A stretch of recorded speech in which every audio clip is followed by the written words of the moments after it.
Good morning, good afternoon, good evening, wherever you are in the world. Thank you so much for taking the time out to attend this event today. And we're so excited to do our first webinar with Cisco Webex Experience Management on the topic of a journey to predictive CX. My name is Mark Hamill. I'm the CEO of Architect Global, and we specialize in building customer experience communities around the world. And as I mentioned, we're delighted to bring this to you with Cisco Webex Experience Management today.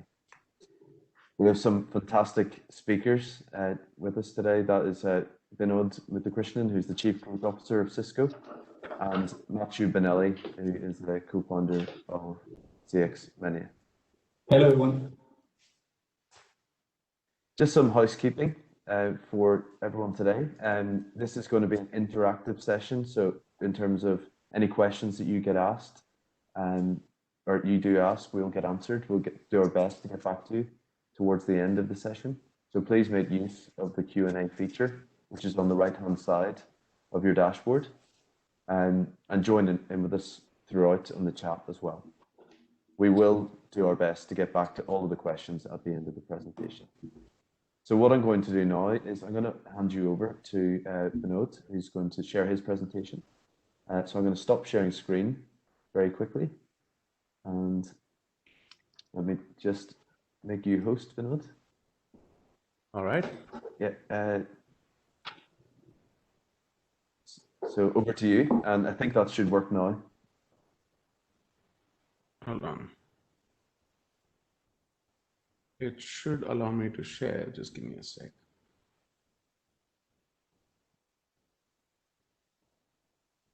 I might need to do a quick hop. Just give me a second, Matthew. No problem.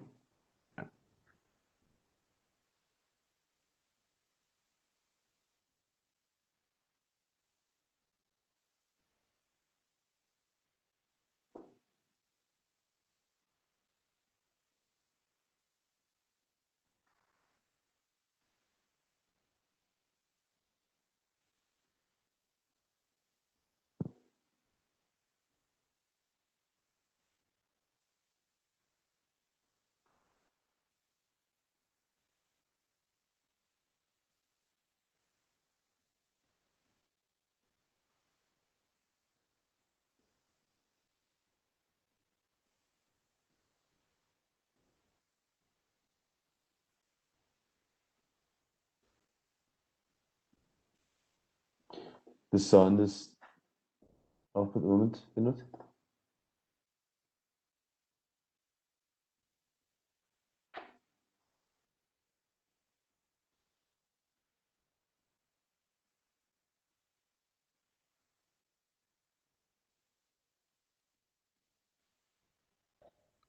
Yeah. Can you just make me the presenter?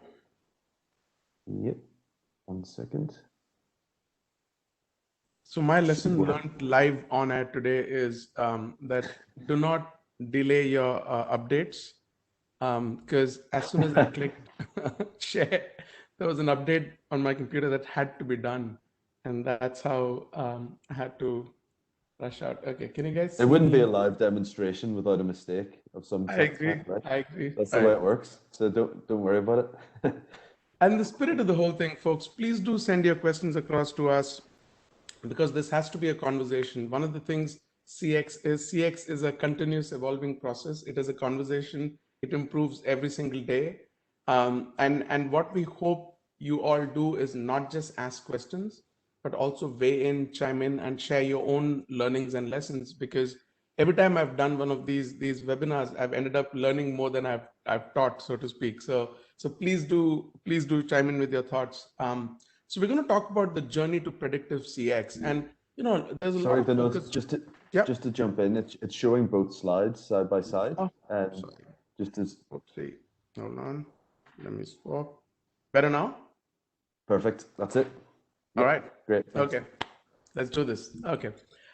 So there's so much focus on the use of AI, use of predictive analytics. Everyone loves the thought around predictive analytics, but the fact is, when we talk about the journey to predictive CX, that word journey is insanely important, and you'll see me say that word more times than you might consider healthy, but I will, because it is probably the essence of getting any customer experience program right. So what are the elements of brand experience? Let's talk about what are the elements of brand experience.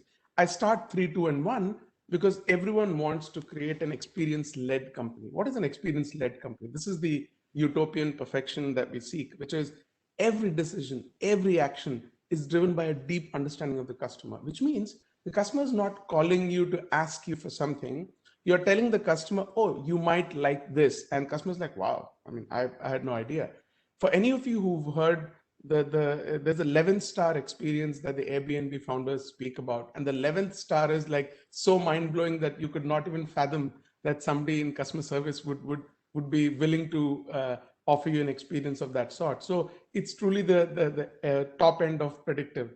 But to get there, you need to do many things. So you obviously need to orchestrate all touch points. What is the second layer of this, so to speak? Which means every touch point, every interaction where the customer interacts with the brand is actually designed to meet customer needs and to create value.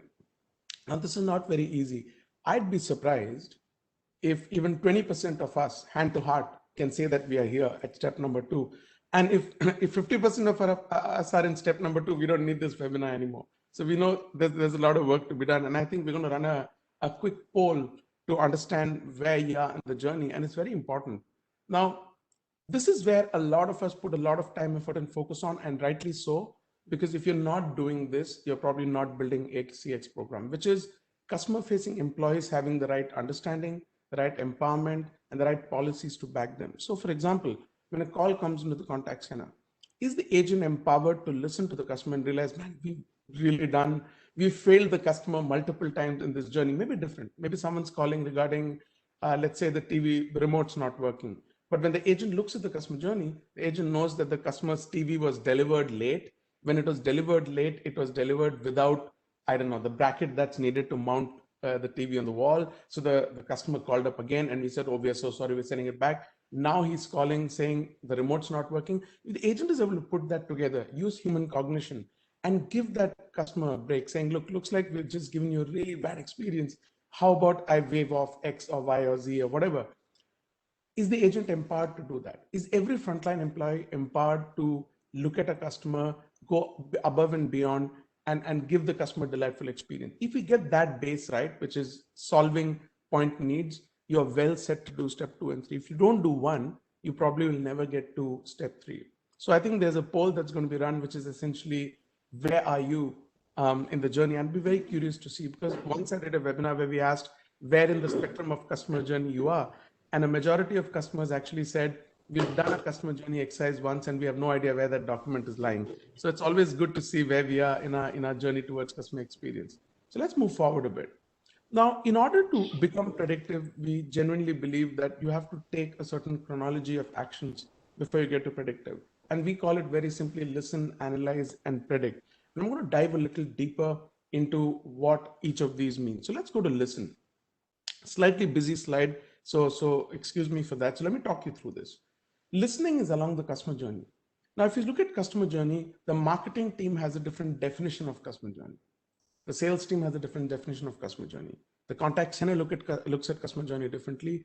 The CX team, or the voice of the customer team, does journey mapping across different journeys and different touch points. The difference is the customer is going through only one journey, which is the customer's journey, right? They don't step out of home one morning and say, I'm going to go on a support journey with brand X today, right? Depending on what happens to them on that journey, online, offline, what have you, it becomes a marketing journey or a support journey or otherwise. So the first thing to do to recognize is to recognize the fact that customers are going along a journey, and our ability to listen, engage, and measure the pulse of the customer along the journey is critically important, which means you have to be present on every single channel the customer is present on. You must have the ability to listen to the customer on every channel. When we say listen in VOC, essentially we're talking about slapping surveys on everybody. That's not always the case. Listening could involve, obviously, a survey.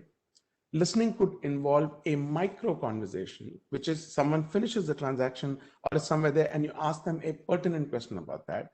It could be indirect interpretation, which is unstructured data, either verbatims, either reviews somewhere, chat transcripts, anywhere where the customer is expressing. It could be analyzing sentiment, sentiment from text, sentiment from voice, sentiment from video, right? Depending on what medium the customer is interacting on. And it could also be observational data, which is, and I'm going to talk a little bit more about observational data a little later, which could be how much time you spent on the website. If someone comes into a store and spends 45 minutes just in the barbecue grill section, it's probably an important element of feedback that the person's perhaps in the market to buy a barbecue grill, right? Sometimes people vote with their actions as opposed to their words. And having that observational data with regards to what the customer is doing, what they're looking at, how much time they spend somewhere is critically important. Also transactional data, of course, but let's stick to listening at the moment. So when we say listen, we're not just talking about surveys, we're talking about listening to the customer. We are talking about every single channel that the customer could be on and the ability to bring that data in. The next obviously is to analyze the moments. Reynald, can I just add, if you don't mind, a small thing about listening? Because I think one part that is very important in that is also in the listening and to really understand what the customer is obviously saying as a difference of what you believe you know, right? We are unfortunately so much in our bubble every day working for our own company that we believe the experience is having such a, that the customer is having such a different experience from what we actually realize, right? This is a concept and a bias called the experience gap, where you can actually see the difference when you really listen between what the customer is really saying and what you thought of your company, right?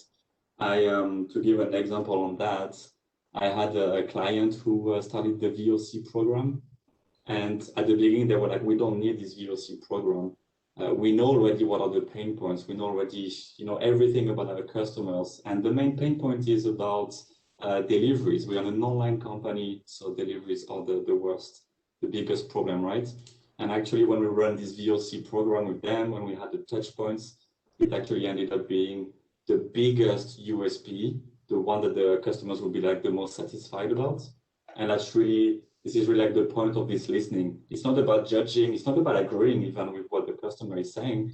Just listen and you will see how it is perceived. And it removes that small bias because, yeah, obviously the customer doesn't know everything about your business, right? I'm so glad you spoke about the experience gap. In 2015, I actually went to the very senior leader in a hospitality chain and we were pitching experience management. And he actually said, I don't want to listen because I know what I'll find out. And I almost fell off my chair. And thankfully in 2021, nobody's telling us things like this. But you're right, the experience gap is real. I think it's Bain that ran a survey. I'm not exactly sure, so don't quote me on this. But the delta between the percentage of companies that believe they're offering great customer service and the percentage of customers who agree is 1:10. So 80% of companies in a certain survey believe that, yeah, we're offering great customer service. And only 8% of customers agree. And that's a fatal flaw, right? If you think you're doing 8% and customers think 80, that's a very nice thing, right? Which means you're doing better than customers expected. But when you're at 80 and customers are at 8, it's probably a bad thing. So I'm really glad you chimed in there with the experience gap. But how do you understand what the experience gap is? You do it by investing in the data.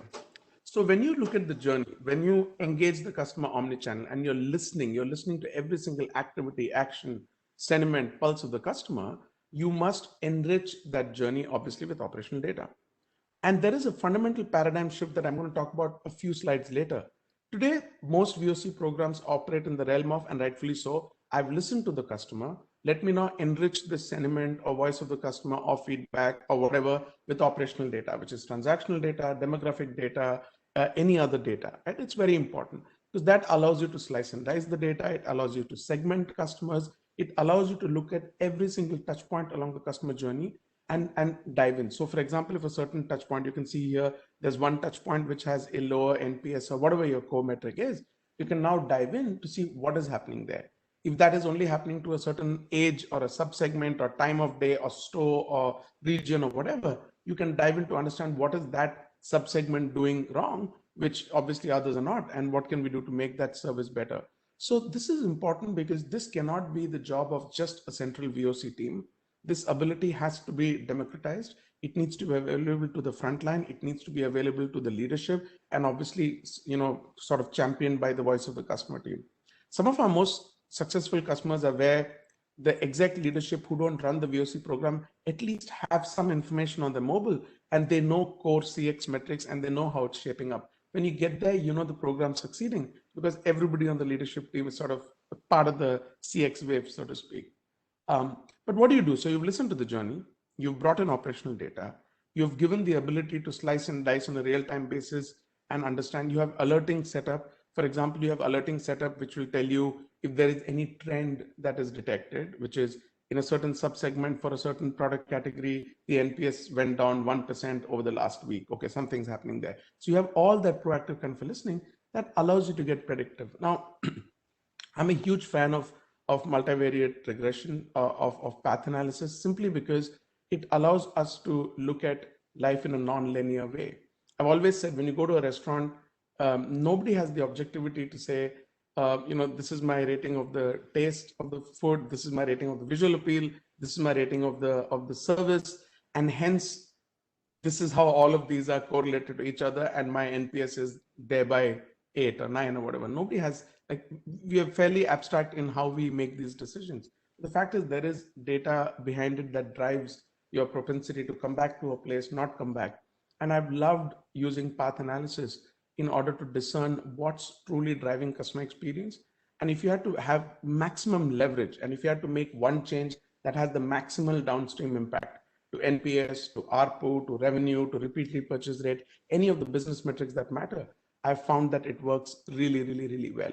So the path to predictive obviously is with having all of this data in. These models cannot be built without a richness of data, and it cannot be built obviously on a sort of a survey program. So really the point I'm trying to make is a lot of grunt work goes into getting to a point wherein your path models or any other predictive models are actually effective in helping you decide what needs to be done. Matthew, by the way, please feel free to chime in because I wanted to I wanted to add to that because one of the key, something I see in this, so you say between listen, analyze, and then being able to predict, is also coming from the quality of your data. Having just insights, so like the more qualitative parts and just satisfaction drivers on one hand from the customer is good, and having on the other hand, like the business KPIs, right, is also good. But there is another data that really connects here. And that's what you see in the slide you had just before, if you don't mind getting back to it, Vinod. In this step 2, you would see all of those drivers that are along the customer journey. And I don't know if you use that term, Vinod. I like to call them customer-centric KPIs as a difference with the business KPIs. A business KPIs would be your revenues, your retention rate, something that the customer doesn't care about, doesn't interact with, right? But the customer-centric ones, such as the delivery time, or what is it, like the returns, how many people are returning, is really impacting the customer in their journey. And I feel like this is really the key that companies sometimes, like struggle with, is to really have all of those KPIs, this dashboard like you have here, all along the journey, to really be able to link all of this data quantitative with the perception of the customer. And only this data here is going to give you the key to return on investment. You will never know what is your retention rate doing. You will never know what is your CLV doing unless you have the cause from those drivers. Like revenue is only the consequence of all of the drivers going up. And you can really monitor those drivers and see them here. And you don't have to go from A to C, from feedback to arrive, but you have this middle box. And I think that's really the key that you're displaying here, to be able to say, now I know that if I increase my delivery time, or if I reduce my delivery time by X%, now I know there will be a correlation with my return on investment, right? I'm so glad you said. That's why I really enjoy speaking with you, Matthew, because you made a great point, 2 great points actually, and I'd love to, I actually have a slide and I'm going to talk about that a little more. So just hold your thought. Let me just get through this, but I want to talk about the metrics part, because such a great point that you made. It's a subtle point, but it indicates whether the program will succeed or not. But before you get to that, I just want to make one point around, everyone says who owns CX, what's the story, but we've always seen that in 2021, CX programs that work have two elements to it.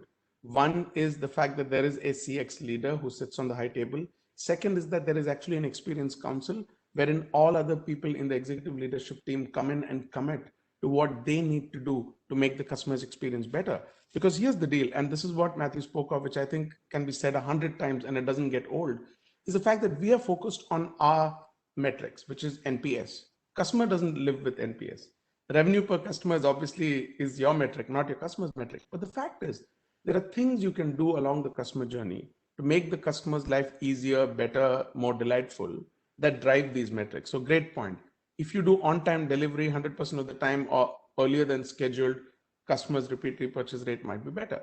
If your packaging and quality of your packaging is bad, is broken, then obviously your customer doesn't buy from you again. So if you focus on the things the customer focuses on, which is, hey, make my buying experience easy, deliver on time, package it beautifully. If there's a problem, address my issue proactively, right? Then the customer comes back and rewards you with these outcomes, which is a high NPS, customer expansion. And I'm really glad you brought that point up, Matthew, because when you build a CX program, please do measure yourself on these goals, because only then the CX program shows ROI, is tangible. But please link them to customer outcomes. For example, if you have a head of sales who's part of the experience council, he or she is not incentivized on NPS, which is fine. They're incentivized on sales. But if you show the causal, not just correlative, the causal relationship between higher NPS and higher repurchase rate, then it allows them to focus on what is their core competence, sell more, but you're using your CX metric to push what makes them successful. And one CX leader that I love, who's based in Singapore, told me that their team wins with reflected glory, which is not by improving NPS. It is by using NPS to improve the sales leader's metric or the marketing leader's metric or the contact center leader's metric. And when they win on the metrics they are comped on or incentivized on, and they look back and say, wow, the CX program helped me improve my core metric and deliver one of these outcomes, then everyone wins and the CX team wins with reflected glory, right? As opposed to taking the NPS tick and going to every touch point and saying, hey, your NPS is low. That actually doesn't help. So I'm really glad you mentioned that, Matthew. So that's why I always say, please jump in when you have a thought. Tell me first of all if my sound is okay, because I'm receiving some feedback that might be some echo. I could also change to my headphones. You good? Seems good, not you? I can hear you clearly. I'm not okay, sure. I'll keep on going, and if I hear some more feedback, I'll change. But basically, here I see two worlds, right? I see the customer-centric people who are starting from feedback and from pain points, changing the KPIs and also then changing the results and the outcomes for the business. And I see also, on the other hand, you have the business people who have sales targets, who have revenue targets, more on the high end with the shareholders. And those two worlds, as of today, don't really, or don't always inhabit together so well, right? Two different mindsets. How do I make more sales? And this is where you find out, then you come back to the customers. Or the first one is, let's solve the customer pain points, and you will have some outcomes, right? You will have some results from that. So really, like the key here is to have those two groups of people that are inherently different, like the shareholders more and top management, and the ones really in the field to talk together. And again, so that's why really you get into the middle with those customer-centric KPIs that speak to both of the groups. And I even feel should be at the core of what you do and should be at the core of your objectives, for example, right? Your business should be driven by those KPIs, and then the consequences are good for the customer and for the business, right? No, completely agree. Completely agree. If your customer knows that you're chasing these KPIs, your CX program is probably in the wrong direction. The customer needs to know you're chasing the KPIs that matter to them. And I think that's really the takeaway for me. So I want to wrap up in 10 minutes so that we can get to Q&A and conversation. So I'm going to speed run through this a bit.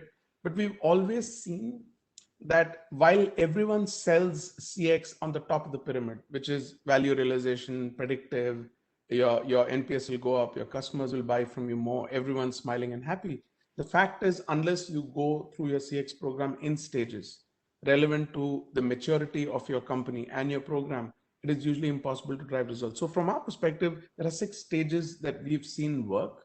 The first is, if you're not listening to, engaging, getting feedback from whatever, however you quantify it, the customer journey, from the customer along the entire customer journey across every channel that the customer is on, you don't have the bedrock on which a CX program can be built. So if you are using email surveys, for example, to poll the customer everywhere, you probably don't have the bedrock on which a successful CX program needs to build. So the base is that. The next obviously is to bring in transactional data. And I know it's hard. For a lot of VOC teams, it's hard to go out and say, hey, give me all the CRM data, give me all the transaction data. But pick your battles, right? This is where IT is an ally. It's important to be able to integrate the right systems. And in a utopian world, you'll have all systems integrated. But if you prioritize and know what's the most important data set that's needed, you should be able to bring that in first and obviously build over a period of time.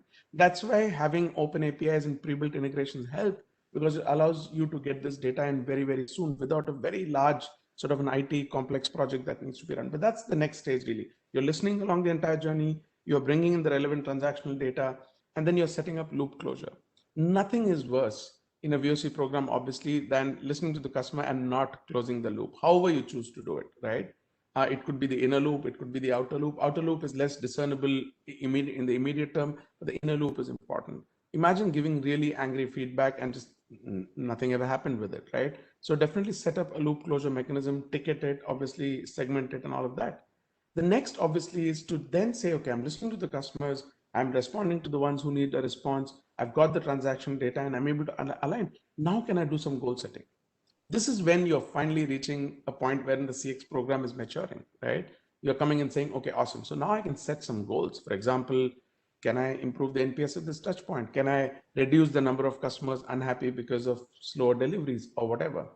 And when you're doing that, you can then move to stage 5, which is essentially being able to track the ROI of CX. That is why I get very unsettled when someone says, oh, our leadership is saying you have to show the ROI of CX in 3 weeks or 3 months or some very absurd timeline. That's not how this works, right? It's like saying, I needed to build a house, but I want the roof on day one. The roof, unfortunately, doesn't come on day one, right? The foundation comes on day one. So the investment in the foundation is what we're talking about. When you're doing all of these things, you're essentially creating the base for ROI can be done, which means you can bring in the metrics, rightfully so, that a business should be focusing on, which could be NPS, could be repeat repurchase rate, it could be customer loyalty or whatever.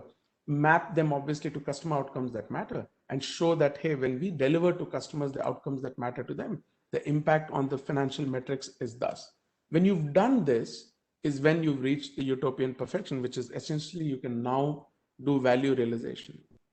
Now you can track impact, you can use predictive, you can even say, if I did this, this is the likely impact on the customer. You can sit around with the leadership team and say, if we invested in reducing the call wait time from 10 minutes to 6 minutes and the cost impact of that is here, average customer repeat repurchase rate may go up by 3% and that totals X million dollars. And hence there is ROI in this forward-looking initiative, right?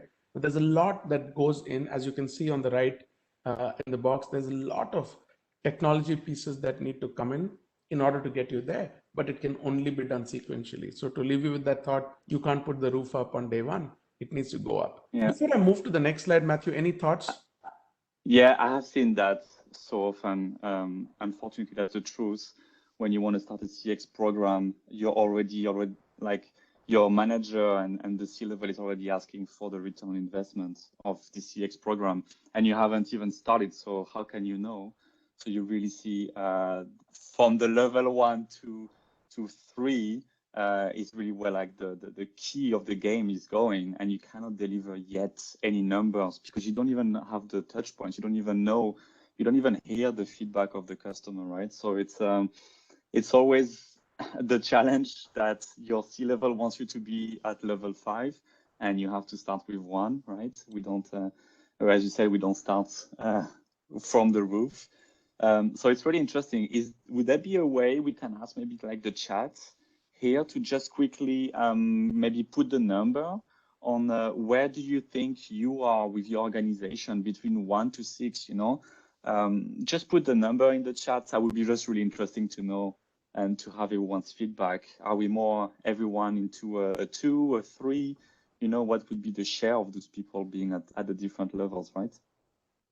I agree. I mean, to be honest, if you're at 3, you're probably doing a lot of things, right? Which means you've done a lot of spade work, you've done a lot of integrations, you're doing a lot. So if you're anywhere close to 3, you're already in President's Club territory. But we want everyone to get to 6. But obviously, you get to 3, get to 6 by going through 3. Okay. I want to again finish in the next 5 minutes. So I want to move a little forward on where I believe the puck is headed. And I think this is a very important part for most CX professionals, because how many times have we been in a room full of CX people and we say, I have all the data, I have the dashboards, I have the reports, I know what's going wrong. Nobody listens, nobody does anything about it. Okay. So what do you do to change that paradigm using technology, right? So let me come to that. So I've shown this slide, journey slide, probably 6 million times in my life. So you'll continue to see this, but why am I showing you this? This is the journey that a customer is actually going through. This is a journey you and I are going through with some brand as we speak, right? Now, where the puck is headed is in what you do with this journey. So the first part is when we talk about listening. If you remember, most VOC programs, when we say listen, we're essentially talking about feedback. When we say transactional data, we are talking about here's the customer survey. Let me now, enrich it with or pre-fill or post-fill it with transactional data, which is not bad. That's very, very good. But the listening I'm talking about is actually living the customer's journey vicariously, which means being able to understand where on the website the customer went, how much time did they spend, what's their clickstream data. If they went into a store, what is their beacon data telling us in terms of what aisle they spent time in, right? It's almost like a store assistant knowing where the customer is standing. It involves knowing, for example, when they call the contact center, they went through IVR or they went through chat, knowing what is their journey before they came in front of the agent. It is in knowing what was in their cart and they got stuck. Obviously, they tried to buy something, added a discount coupon didn't work, escalated to support saying, I need support. For the agent to know that you're actually trying to buy a pair of shoes, you used a discount coupon ABC123 and it didn't work. Guess what you're calling regarding? Around the discount coupon, around the purchase, to be able to have context. All of that needs for you to be able to listen to and chronicle on a tape every single customer interaction, almost like a perpetual immutable record of all customer activity.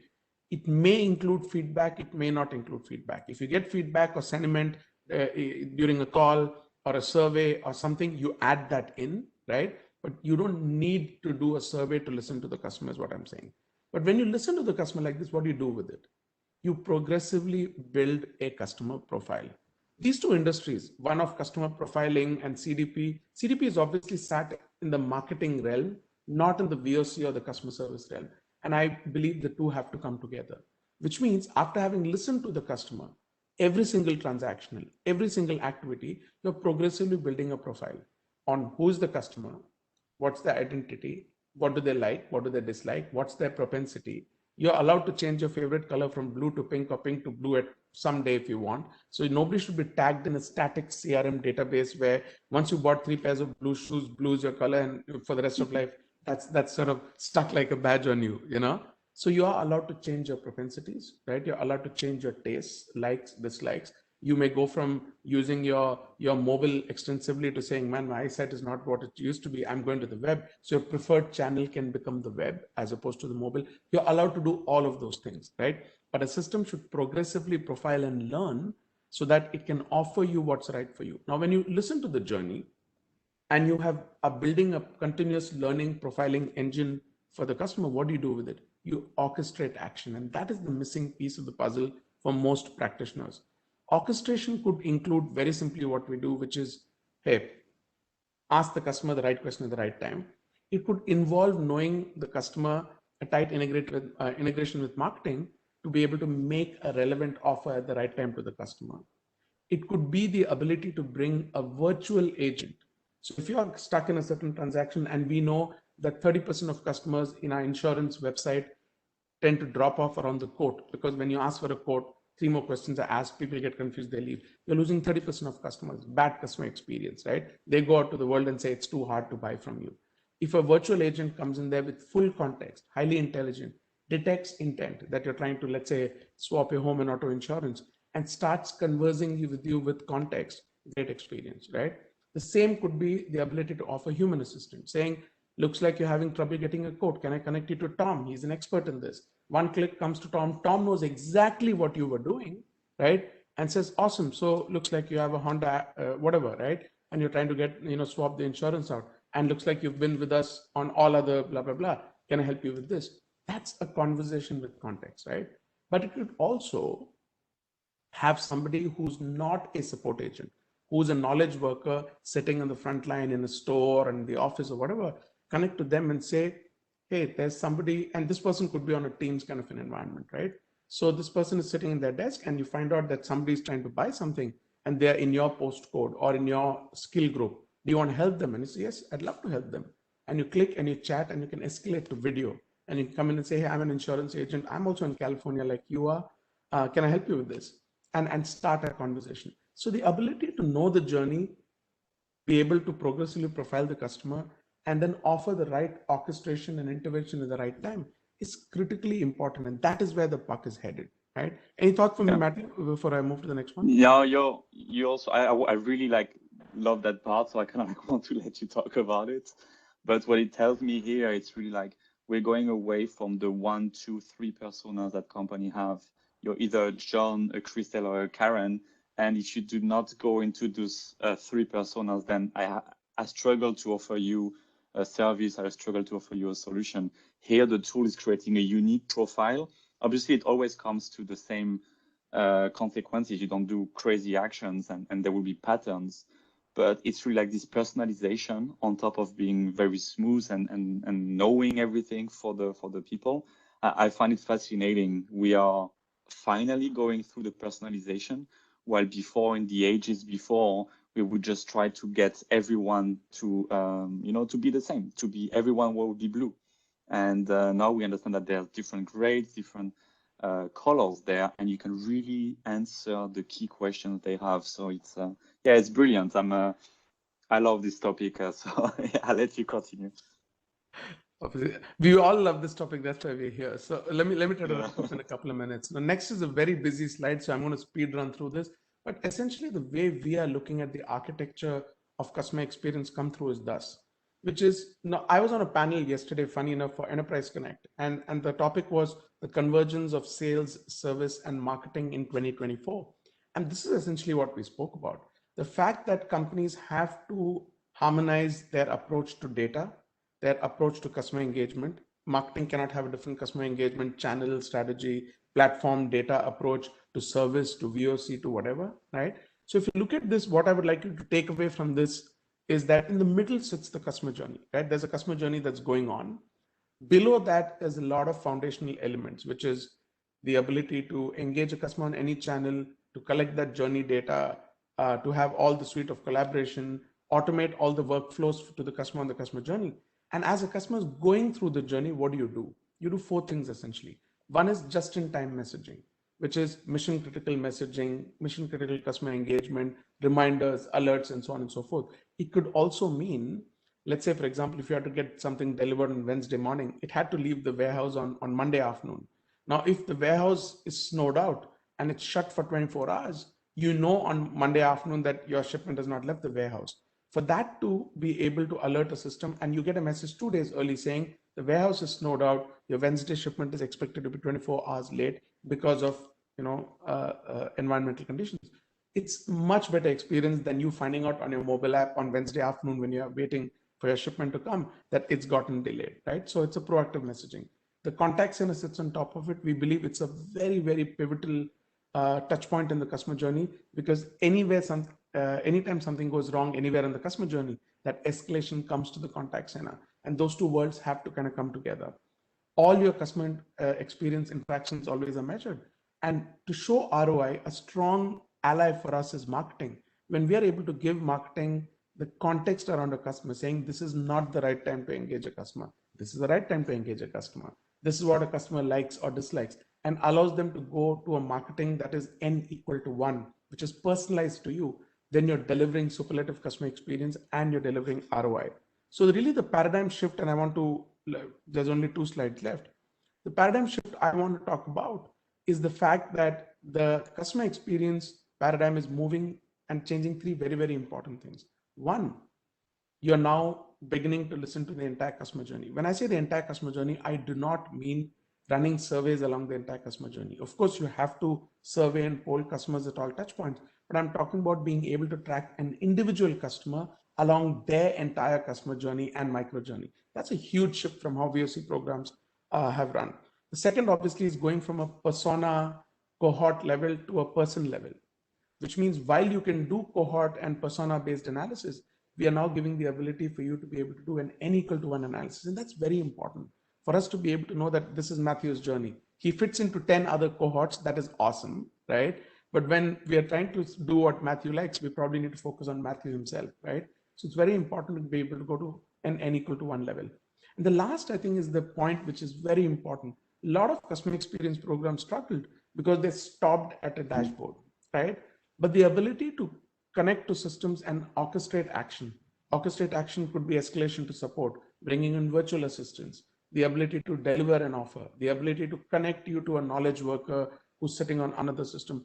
All of those orchestration actions actually help drive outcomes as opposed to stopping at a dashboard. So really the big thing for me is the ability to orchestrate action. So I'll leave you with this, and then I'll turn it back to Matthew and Mark, is what is the mission statement for the customer? And for a moment, I'd want us to not think like CX practitioners, but as customers.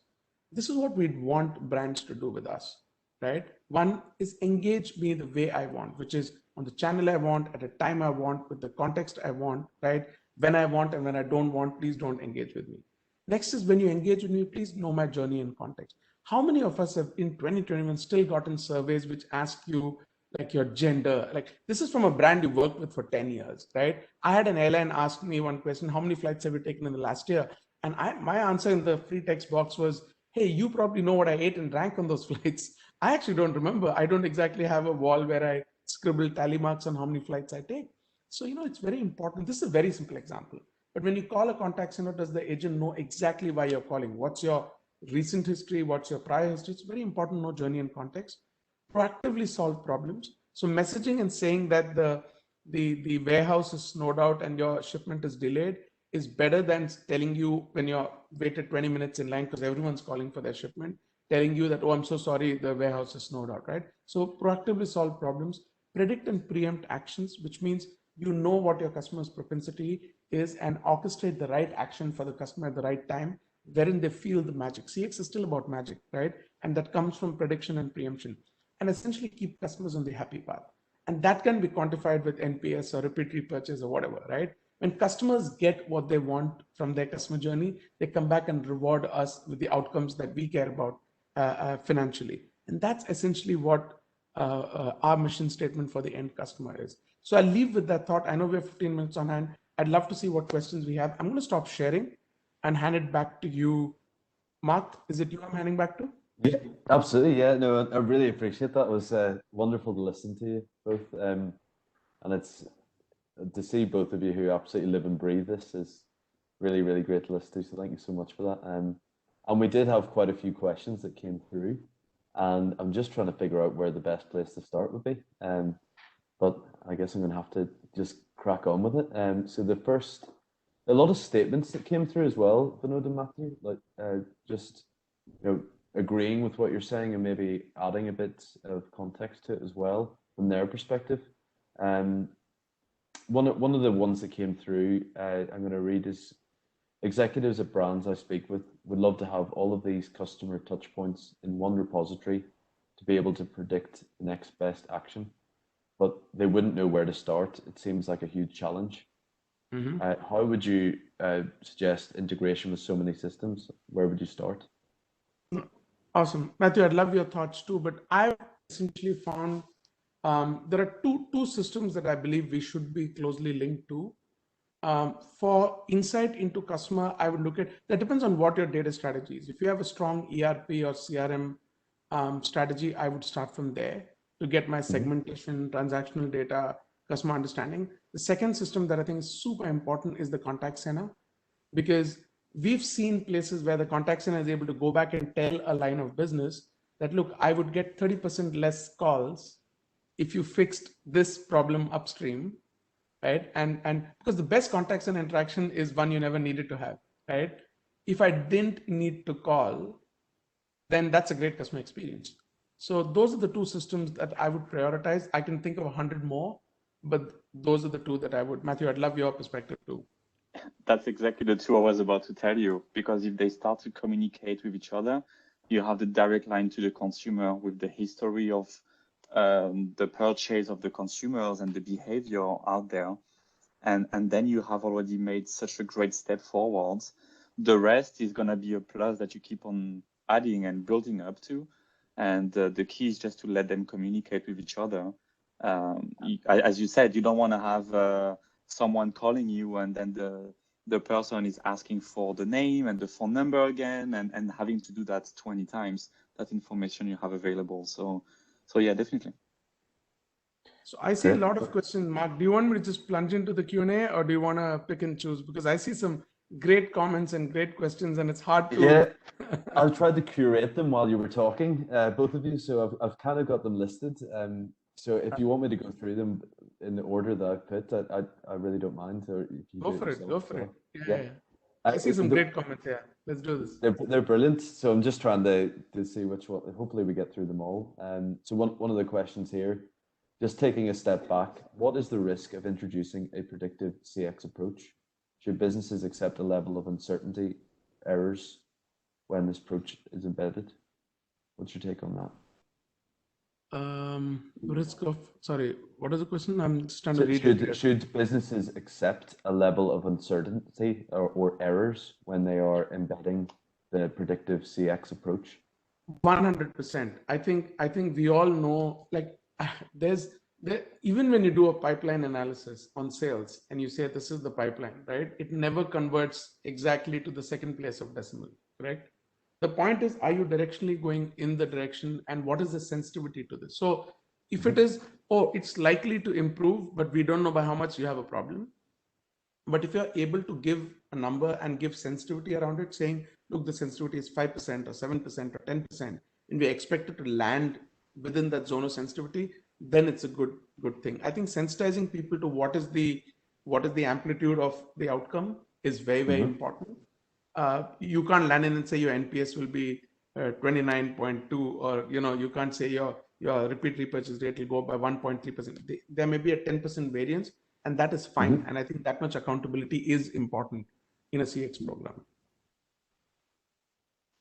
Great. Okay. Now, one of the questions here, which I think is an age-old question when it comes to customer experience, but there are many known problems or issues with NPS, and why it should be used, or why other most common metrics should be used. Should organizations create their own specific metrics, which are suitable for their specific context, to help them get the answers to the why questions and answers? Okay, this is a great question. So two things. I've always found that, so any metric is right or wrong, right? And no metric captures the essence of the customer experience entirely. That's the honest truth. But when we look at NPS in particular, I think a lot of misconception comes from the score as opposed to the system, right? If you see the S in NPS, it is actually system, right? Not score. And if we are running you can use any metric, but if you run the entire system, which is the listening, the inner loop, the outer loop, the collaborating, the incremental improvement in customer service, you can do it in any way. You can take the elements of an NPS system and you can use any metric against it, and you should be okay. I mean, not okay, but it depends on the context, right? You can use customer effort in the contact center. You can use other metrics. That's perfectly fine. So if you're doing NPS with the entire system and it's not doing what it's supposed to do, fair. If you're only using NPS as a metric, just as polling NPS, and saying it's not helping me move, then that's not enough rigor to say the NPS doesn't work.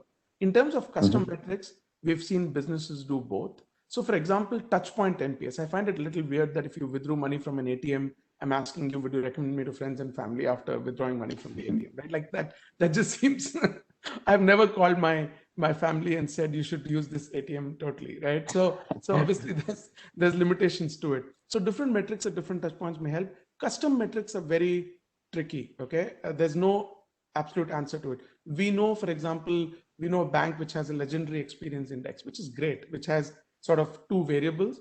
If you know your business really well, if you built a program from the ground up, you have tons of historical data, and you know why people come to you, right? Which is unique. Like people go to a low-cost leader for a different reason than a white glove premium product, right? If you know where you are and you have data to back it up, that might be the right time to start with a custom metric. The wrong time to start with a custom metric is I don't have a CX program, right? I'm going to architect a CX program, and you, Mark, Matthew, and Vinod are going to go on a whiteboard and do some math and say, oh, it will be really nice if we take a metric which has 30% this, 10% this, 20% this, right? And then run with it. That is dangerous. But if you have tons of CX data leading up to this, and you think that your one single metric is not cutting it, then you can. But Matthew, I'd love to hear from you too.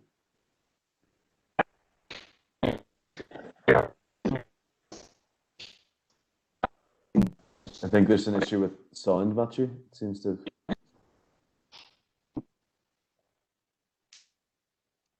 Oops.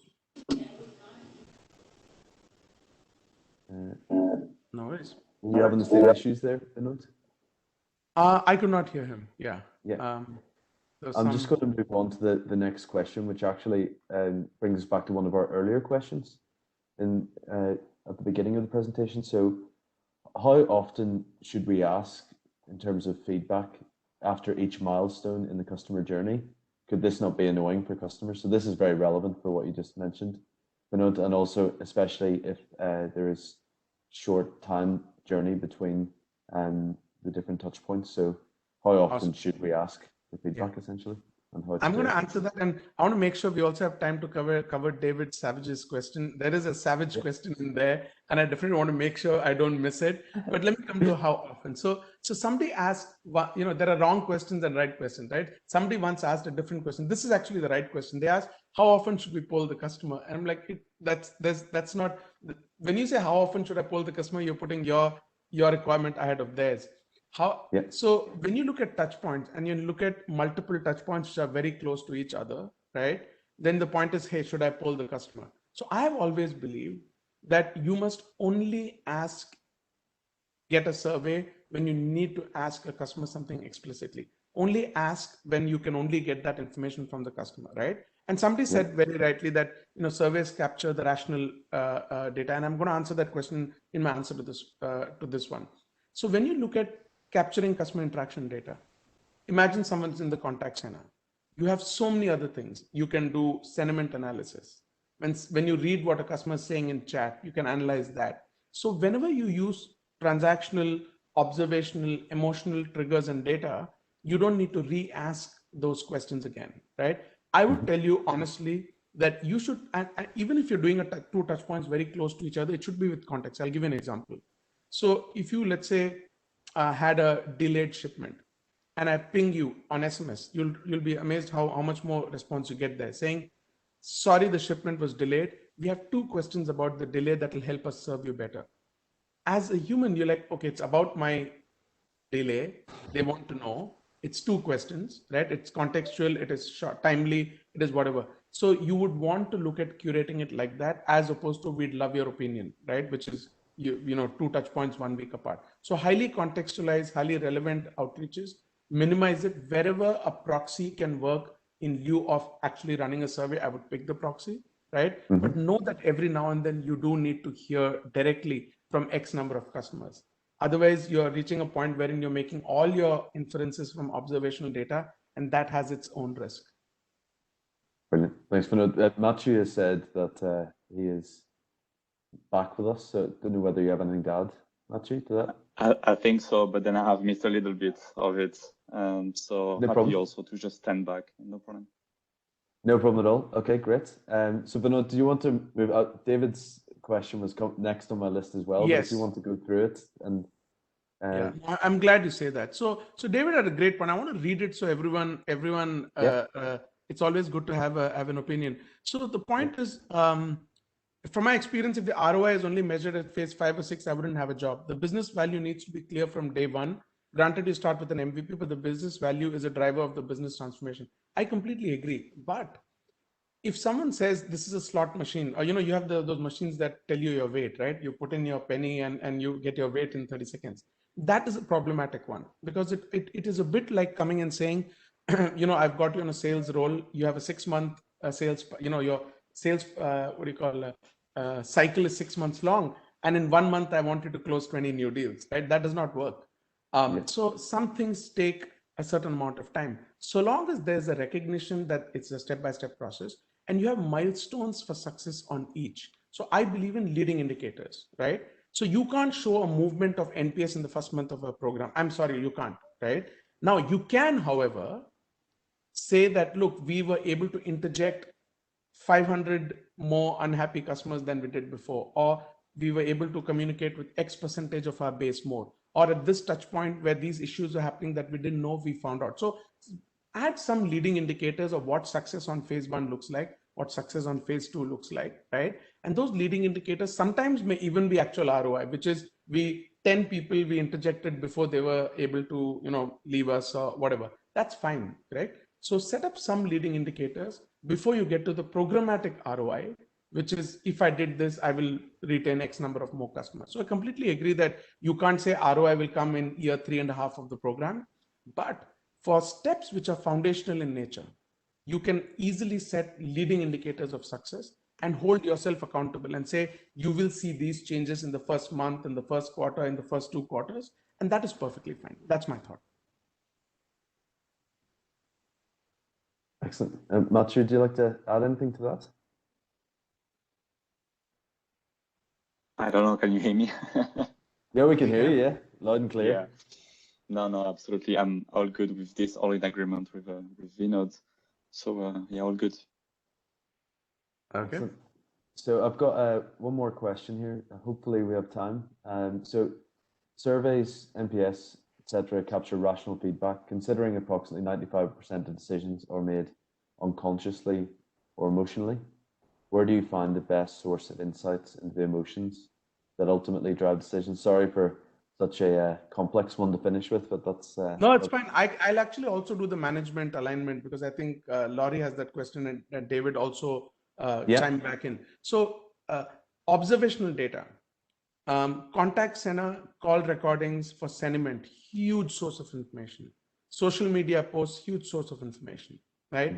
Video-based sentiment. Now, I don't mean just capturing a video. I mean sentiment of a video when someone comes in interface. You'll see that video will become an increasingly important channel. So wherever inferred and indirect feedback can be used, wherever actual transactional frequency can be used, you can use those proxies, right? And surveys to be used for surveys should literally be for very objective Q&A and the unstructured verbatims, right? Everything else should come in from. So for me, the number one place where I believe R&D needs to go in is in-call sentiment, conversational sentiment, right? Because people talk, and there's just a lot of sentiment that you can discern from that. Now, just coming into the management, 2 people have asked the same thing. I completely agree. Leadership teams have to be aligned to the value of CX, and the way to do that, to be honest, sometimes I say out of town expert with a briefcase, right? So sometimes it helps to bring in a CX leader from the outside, right? And come in and present an outside in perspective to your customers.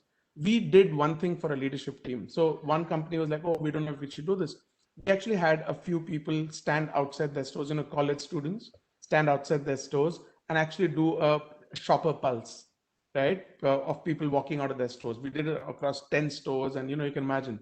And then we presented data about their customers' experience to them from the outside in, and told them, did they buy? No. If they bought, what drove their purchase? If they didn't, what drove their purchase? And suddenly they're like, wow, okay, I didn't know this was happening, correct? Because everything was built off of anecdotal information. Now you go out and say, this is just one touch point called the store, right? And this is a touch point and a small subset of people who spoke to us. Now you broaden that across the customer journey. You're losing customers' brand recognition at multiple touch points for multiple reasons. And unless you are engaged with the customer across the entire channel, and you can live the journey vicariously, you can't plug those gaps, right? So that's one approach. This is a 30-minute answer, but I'm just trying to give one tactical approach to it. Brilliant. That's great. I don't know, Matthew, if you got any final thoughts before we Absolutely. I just off? wanted to go back to your question before with the emotions. I think one very easy way to get the emotions over what your customers are saying is just simply to ask your employees about it. You know, they are at the forefront every day dealing with the consumers, and those consumers are angry. And they will know, they will tell you, yeah, this contact reason is the most important one. This is where we get really like the angry consumers. And that's insights you get for free. And it's also not about the number of contacts that you should then prioritize, but also the anger there, because obviously you have a correlation with the retention rate, right? So just ask your employees, they will be also really happy to help you, even with solutions. That happens also that they talk about it and have the answer for you. So it's free insights, free resolution of the problems as well, or at least very cheap, right? You don't have to also go full R&D there to have that. Excellent. That's great. So I thank you so much, Vinod and Matthew, for your insights today. I've learned a lot. I think, as you said, Vinod, at the beginning, you learn a lot from the questions that you get as well. And yeah, really, really nice to listen to both of you. And as I said earlier, you live and breathe this. So thank you so much to all of our guests as well for attending. And we will be in touch shortly after this and send you a request for some feedback, naturally.